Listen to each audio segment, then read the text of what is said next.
Hello, everyone. So, we are studying the chapter Molecular Basis of Inheritance. We are preparing here for NEET 2026.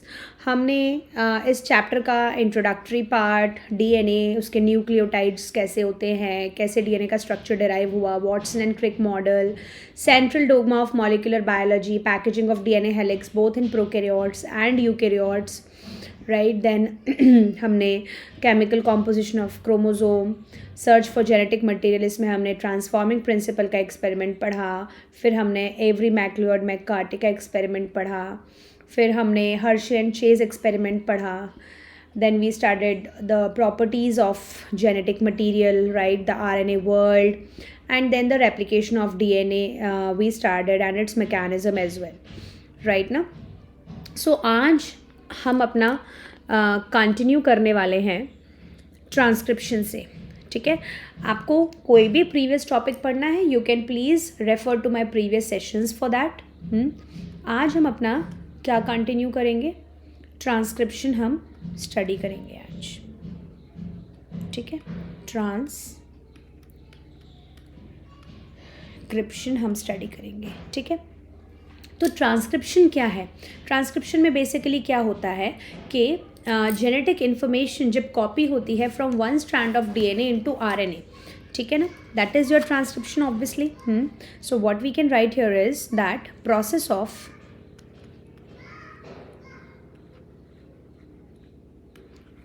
of copying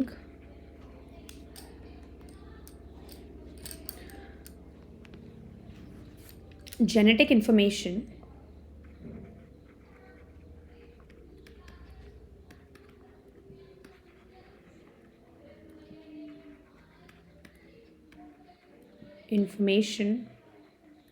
from one strand of DNA into RNA. ठीक है, ये कैसे govern होता है? It is govern by principle of complementarity. Governed bye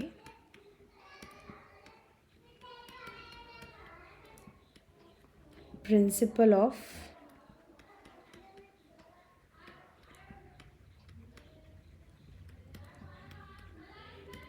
कॉम्प्लीमेंटैरिटी. ठीक है, कॉम्प्लीमेंटैरिटी से ये गवर्न होता है, मतलब कि ए के ऑपोजिट में टी, टी के ऑपोजिट में ए, लाइक दैट, राइट ना.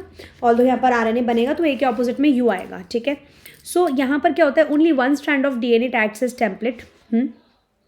केवल एक ही स्ट्रैंड ऑफ टेम्पलेट डीएनए का जो है, ओनली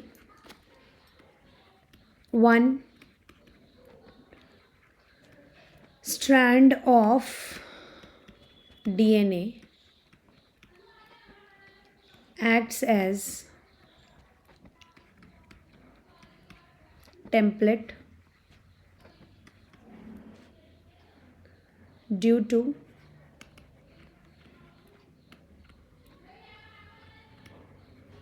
given reasons. ठीक है, डीएनए में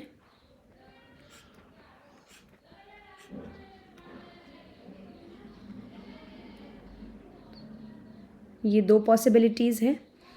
if two strands act as template तो क्या होगा?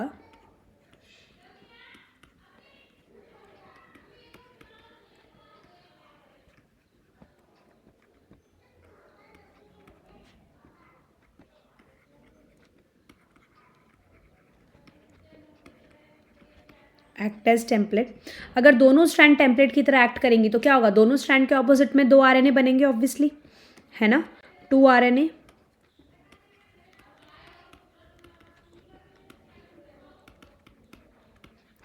To RNAs will be formed.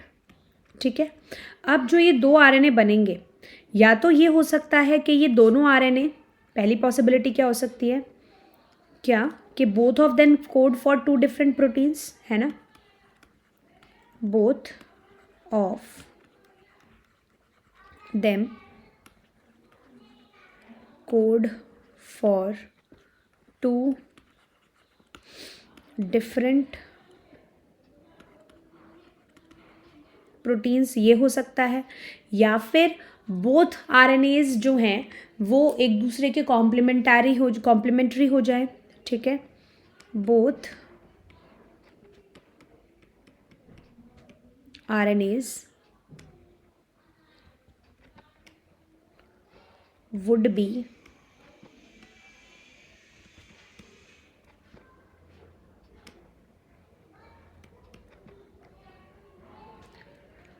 complementary to each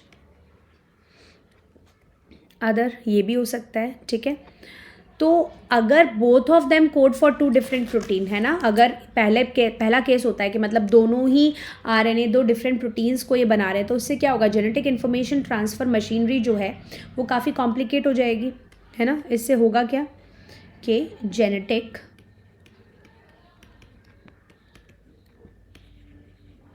information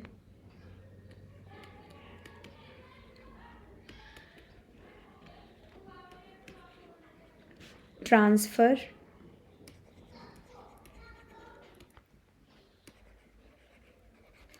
machinery gets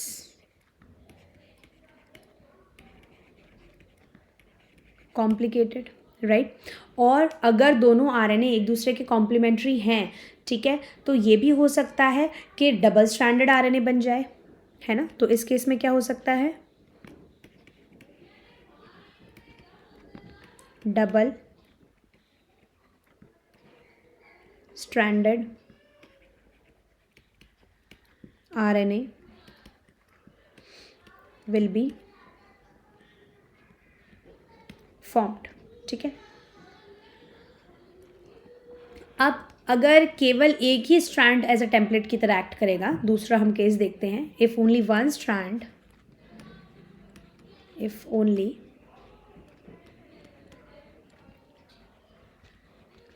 one strand acts as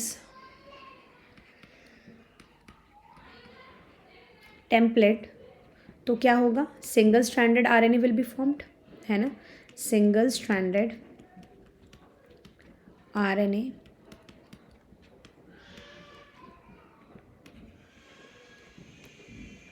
will be formed, okay, which undergoes translation obviously, है ना। Single stranded RNA बनेगा, मतलब क्या, mRNA, है ना। दिस mRNA undergoes ट्रांसलेशन, जिससे क्या बनेगा, प्रोटीन बनता है, we all know that. Single stranded mRNA बनेगा, जिससे कि ट्रांसलेशन होगा आगे जिसका, and it will form protein then, right. अब हम अपना आगे स्टडी करते हैं ट्रांसक्रिप्शन यूनिट, ठीक है। What is basically that, transcription unit क्या है, क्या क्या चीज़ें होती हैं ट्रांसक्रिप्शन यूनिट में, है ना।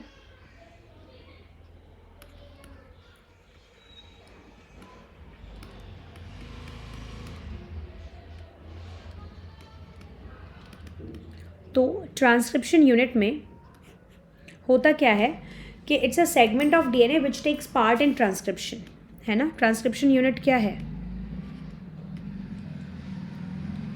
Segment of DNA which takes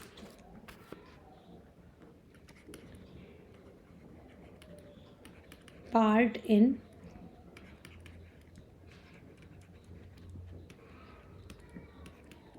which takes part in transcription, है ना। तो इसके 3 कंपोनेंट्स होते हैं, प्रमोटर, स्ट्रक्चरल जीन, क्या क्या कंपोनेंट्स हैं, एक तो होता है इसमें प्रमोटर, दूसरा है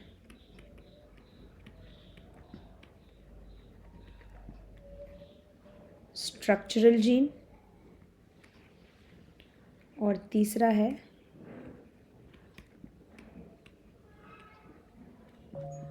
टर्मिनेटर, ठीक है। These are the 3 components of the transcription unit. अब ट्रांसक्रिप्शन यूनिट में हम template strand and coding strand को हम पढ़ते हैं, ये क्या होता है बेसिकली, ठीक है।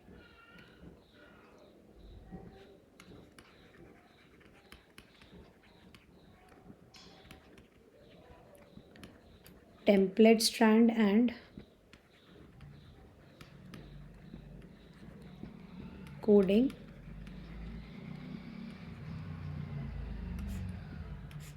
strand. ठीक है. So इसके लिए क्या चाहिए होता है? It requires DNA dependent RNA polymerase enzyme. ठीक है ना. इसके लिए कौन सा एंजाइम चाहिए होता है? Requires DNA dependent RNA polymerase enzyme. तो ये जो RNA पॉलीमरेज एंजाइम है यही DNA से क्या बनाता है? mRNA बनाता है. ठीक है. ट्रांसक्रिप्शन का काम बेसिकली यही करता है. RNA पॉलीमरेज का काम है 5 प्राइम टू 3 प्राइम पोलैरिटी में RNA का सिंथेसिस करना. ठीक है ना. तो हम इसमें क्या लिख सकते हैं? Synthesises RNA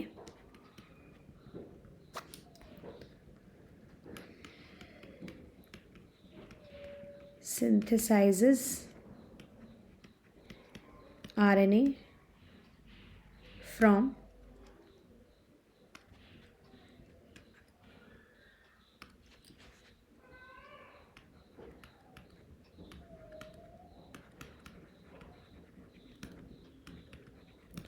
from 5 prime to 3 prime polarity. ठीक है. अब आगे देखो आप.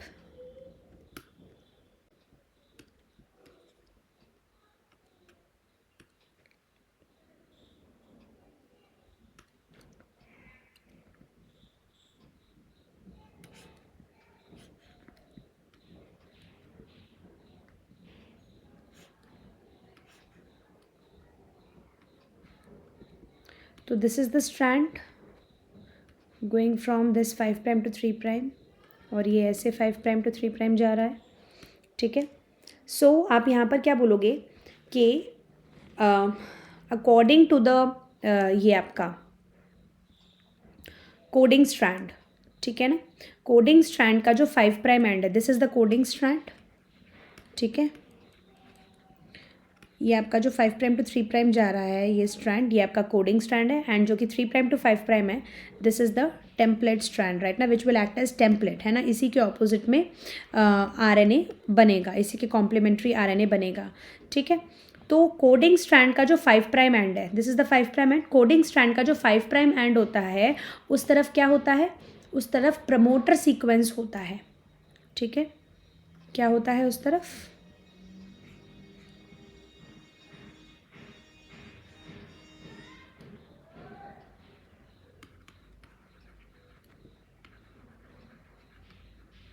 प्रमोटर सीक्वेंस होता है. ठीक है.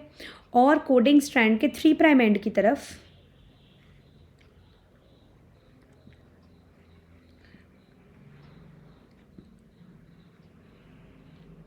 3 प्राइम एंड की तरफ क्या होता है?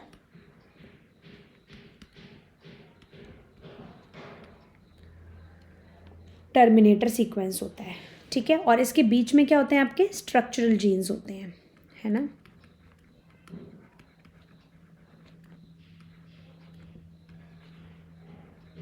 स्ट्रक्चरल जीन्स होते हैं इसके बीच में. And promoter is the transcription start site. है ना. ये जो प्रमोटर सीक्वेंस है ये क्या है? ये आपका है transcription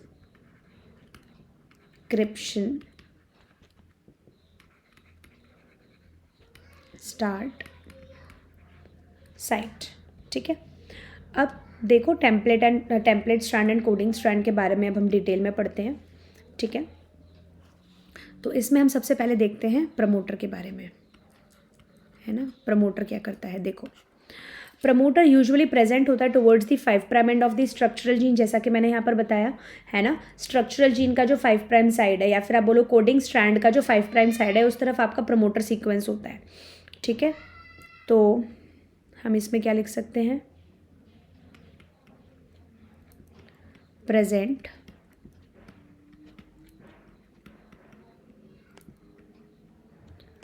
upstream towards 5 prime end of the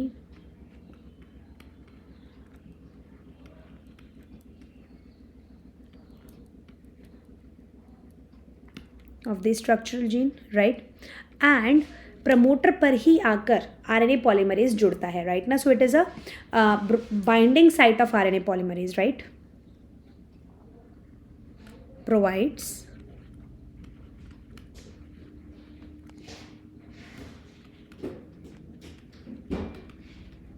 binding site of RNA polymerase. ठीक है, तो यही प्रमोटर पर आकर क्या होता है, आरएनए पॉलीमरेज यहीं आकर जुड़ता है. ठीक है, कैसे आकर जुड़ता है, इसके पास कुछ रिकग्निशन सीक्वेंसेस होते हैं, ऐसे सीक्वेंसेस होते हैं जिनको आरएनए पॉलीमरेज आकर रिकग्नाइज करता है और वो आकर प्रमोटर से जुड़ता है, राइट ना, because it contains recognition sequences, right. कुछ इनमें ऐसे रिकग्निशन सीक्वेंसेस होते हैं जिनको आरएनए पॉलीमरेज रिकग्नाइज करता है और आकर प्रमोटर से जुड़ता है. ठीक है, now second is the structural gene.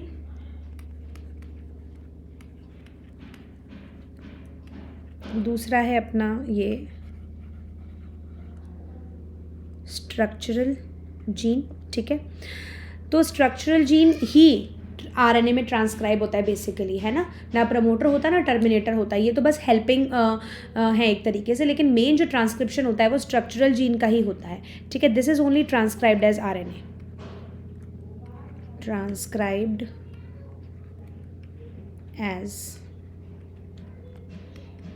RNA. ठीक है, which is flanked by promoter and terminator. Obviously structural gene जो है वो प्रमोटर और टर्मिनेटर के बीच में ही होता है. ठीक है, flanked by promoter and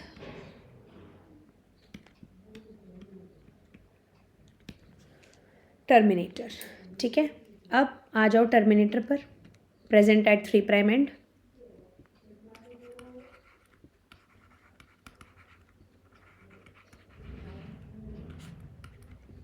terminator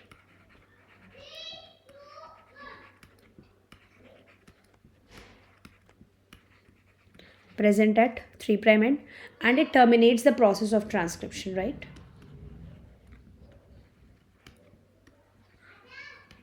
Terminates the process of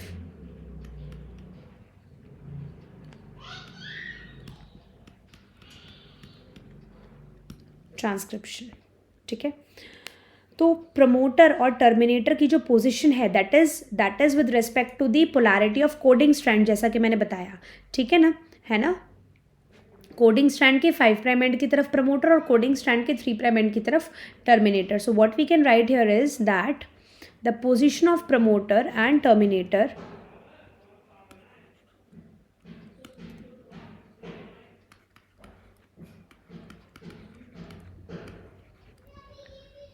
position of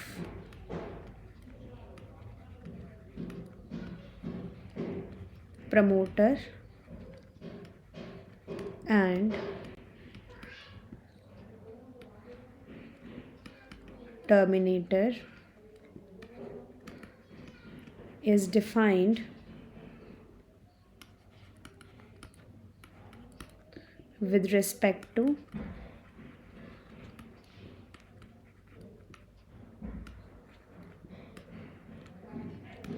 polarity of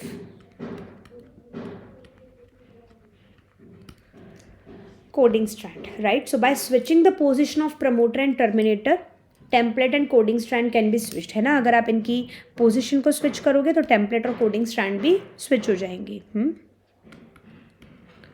bye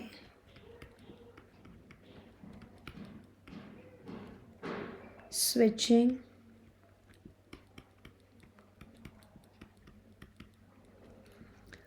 the position of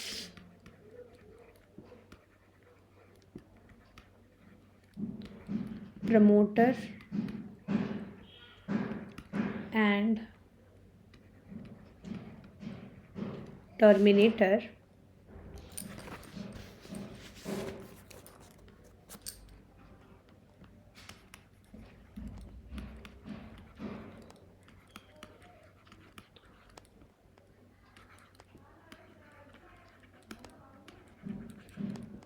the template and coding strand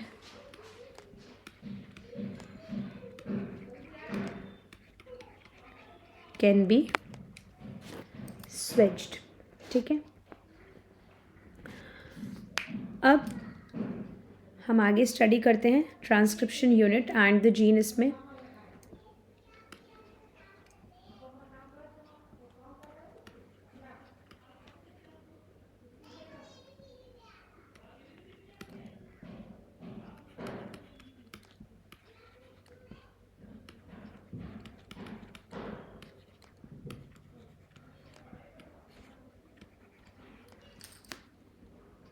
transcription unit and the gene. So gene क्या है? Gene functional unit है inheritance का, right ना, and sequence of DNA का. Gene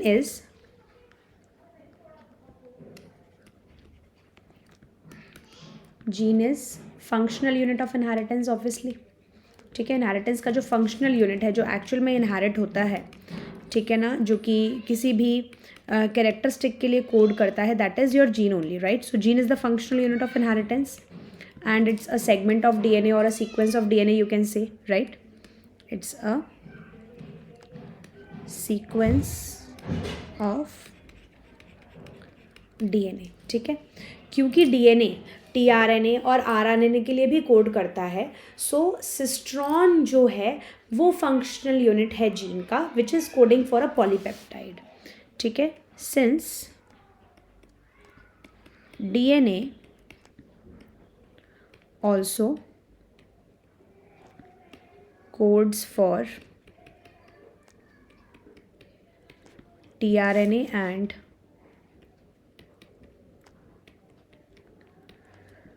rRNA, so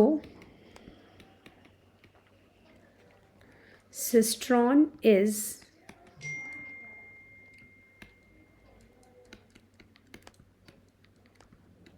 functional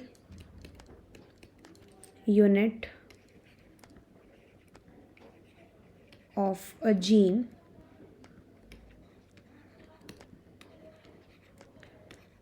coding for a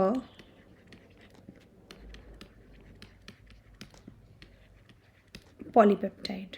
ठीक है, तो cistron आपके प्रोकैरियोट्स में और यूकैरियोट्स में अलग अलग होते हैं. इनको अब हम देख लेते हैं. सिस्ट्रॉन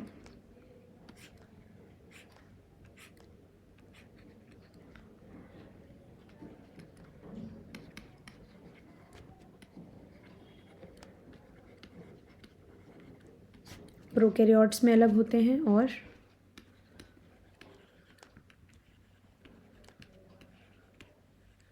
यूकैरियोट्स में अलग होते हैं. ठीक है, तो प्रोकैरियोट्स में जो स्ट्रक्चरल जीन होते हैं वो क्या होते हैं? पॉलीसिस्ट्रॉनिक होते हैं, मतलब कि उनके पास बहुत सारे सिस्ट्रॉन्स होते हैं. ठीक है, polycistronic structural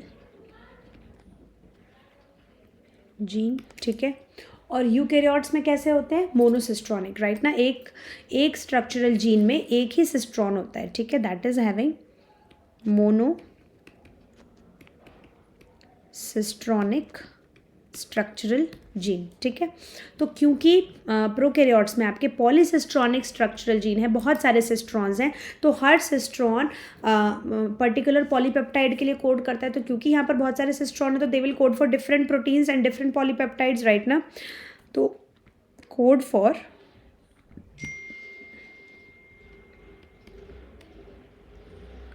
different proteins and polypeptides. ठीक है, लेकिन यूकैरियोट्स के पास मोनोसिस्ट्रॉन ही है, एक ही सिस्ट्रॉन है, तो ऑब्वियसली एक cistron will code for only one type of polypeptide, right ना. Code for one type of polypeptide, right. तो ये जो मोनोसिस्ट्रॉनिक स्ट्रक्चरल जीन्स हैं जो कि यूकैरियोट्स में प्रेजेंट होते हैं, इनके पास इंटरप्टेड कोडिंग सीक्वेंसेस हैं, ठीक है ना, मतलब कि एक्सॉन इंट्रॉन इस तरीके से है. So what you can write here is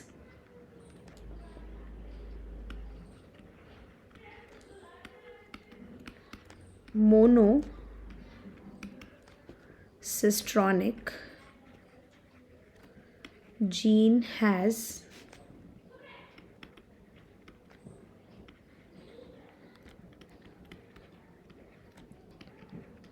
interrupted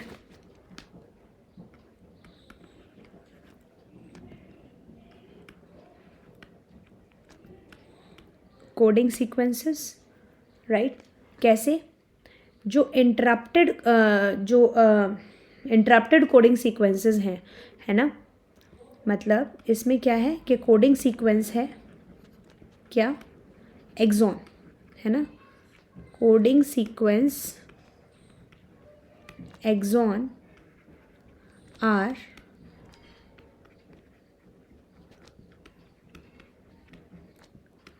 interrupted by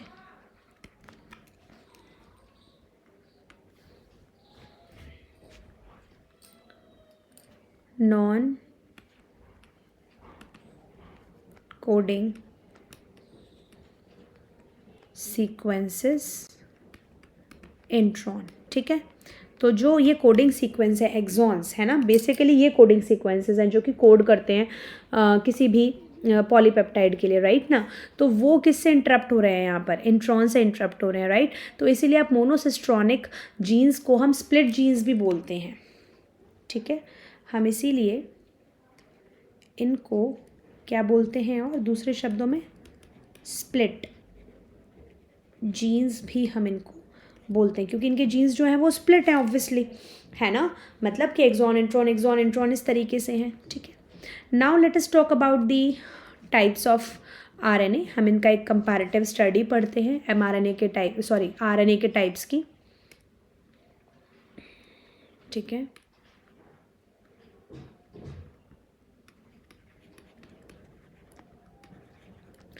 types of RNA, there are broadly 3 types of RNA, ठीक है. एक तो है आपका एमआरएनए, दूसरा है आरआरएनए और तीसरा है टीआरएनए, ठीक है. तो mRNA is only 5% of total RNA in the cell, ठीक है. It is only 5% of total RNA. RRNA सबसे ज़्यादा होता है, it is 80% of total RNA in the cell, and tRNA is 15% of total RNA in the cell, right. तो mRNA सबसे longest है, mRNA जो होता है वो सबसे लंबा होता है, और सबसे छोटा कौन सा होता है, टीआरएनए, ये स्मॉलेस्ट है, ठीक है ना. और आरआरएनए एमआरएनए के कंपैरेटिवली थोड़ा स्मॉलर है, ठीक है. अब एमआरएनए को आप दूसरे शब्दों में टेम्पलेट, न्यूक्लियर, मैसेंजर और इंफॉर्मेशनल आरएनए भी बोलते हैं, ठीक है. टेम्पलेट, न्यूक्लियर,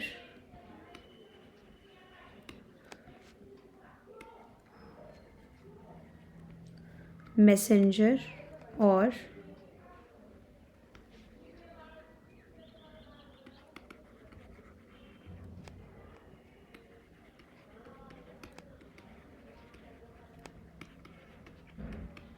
इंफॉर्मेशनल आरएनए भी हम इसको बोलते हैं, क्योंकि ये जेनेटिक इंफॉर्मेशन को कैरी करता है जो कि डीएनए देता है, ठीक है.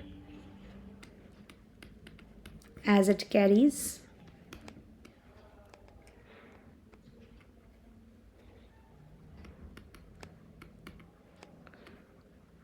genetic information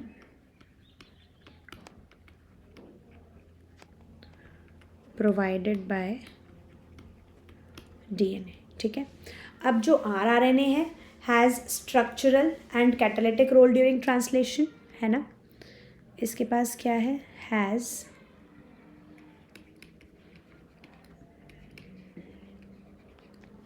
स्ट्रक्चरल, मतलब कि स्ट्रक्चरल क्यों, क्योंकि ये राइबोसोम बनाता है ना. forms ribosome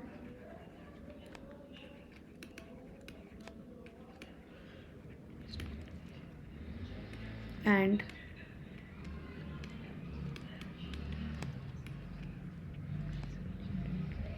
catalytic role during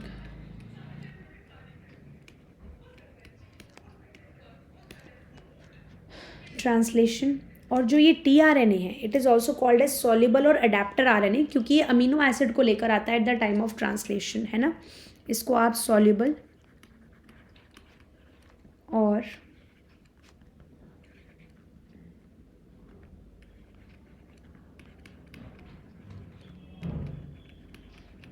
adapter RNA भी बोलते हैं. And carries amino acids. ठीक है, तो ये हमने यहाँ पर टाइप्स ऑफ RNA तक पढ़ लिया है. नेक्स्ट क्लास में, नेक्स्ट सेशन में we are going to study the transcription in prokaryotes. फिर उसके बाद हम ट्रांसक्रिप्शन इन यूकैरियोट्स हम स्टडी करेंगे.